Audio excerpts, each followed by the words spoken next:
Darkest Hour is a historical drama about Winston Churchill's appointment as Prime Minister of Great Britain with his struggle to convince Parliament to prepare for an all-out war against Hitler and the Nazis in Europe. You go into this movie kind of knowing the outcome. I mean, that's not really the point of historical dramas. It's history. Historical, they've already happened, right? So the whole, what's going to happen, that's already out the window. What Darkest Hour does well here is they flesh out the characters enough that you're actively rooting for them, and you get the adrenaline rush every time Churchill has a success. You're like, yeah, and every time he has a failure, you're like, no, gut punch, The tense political battle between Churchill, Chamberlain, and Halifax to decide on an all-out war is the backbone of this entire story. They take the events that you think you already know and add more depth into them through the characters in the story. Gary Oldman is an amazing actor. He is Commissioner Gordon, Zorg, Sirius Black, and he also does some voiceover work for Call of Duty, the video games. He is totally unrecognizable as Winston Churchill, and as I said before, I am a pretty big history buff. It was pretty interesting to see the political point of view of Operation Dynamo, especially after seeing Christopher Nolan's war point of view movie, Dunkirk.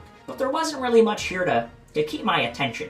Very boring here. Lots of talking, too much talking, only talking. Talking is not what won World War II. You had the tanks, the guns, the battles. Where was that movie at? The director of this film, Joe Wright, is no stranger to period dramas, as he also directed The Beautiful Atonement and Pride and Prejudice. If you enjoyed those films, chances are you're going to like The Darkest Hour. This right here is a very serious movie about a very serious subject. And while that was true for the most part, there was a little lightheartedness in the interactions between Winston Churchill and his wife. You see, Churchill's not what you would call a people person, so his wife is often urging him, egging him on, if you will, to be more approachable, because those people skills are necessary for his position. So that back and forth banter was a fresh relief on a overall serious subject. The makeup on Gary Oldman to portray Churchill was fantastic. Costuming and sets were all top of the line. The filmmakers even went out of their way to get a period-accurate train car for a London underground scene.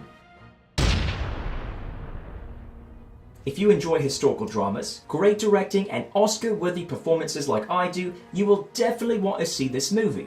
8 out of 10. I enjoyed some of the historical elements of this movie, especially, Gary Oldman being awesome, but it was just too slow at times. 6 out of 10. This movie is boring. This movie is a waste of your time. Don't even bother going to see it. Go see Saving Private Ryan again. This one gets 1 out of 10. It's historical, it's backroom politics, it's not your usual suspense, and it kind of still keeps you engaged though, so 5 out of 10. There's not much here to get you laughing, but it wasn't a bad movie. I'll give it a 3 out of 10. We here at Who's Review give Darkest Hour the overall rating of, and the winner is Gary Oldman. This is a very well done historical drama about Winston Churchill in World War II. It has great directing, writing, cinematography, costumes, and more. But the real reason you should see this movie is because of Gary Oldman's masterful performance. Well, there you have it, that's a review. Have you seen the movie? Do you have your own? Let us know in the comment section below and we'll check it out and respond. We post at least 1 review a week, so go ahead and subscribe to our YouTube channel to keep up to date on the latest ones. And if you want to see what reviews are coming out in the future, you're going to have to like our Facebook page and follow us on Instagram. We hope you guys enjoyed your time here, and thanks for checking us out at Who's Review.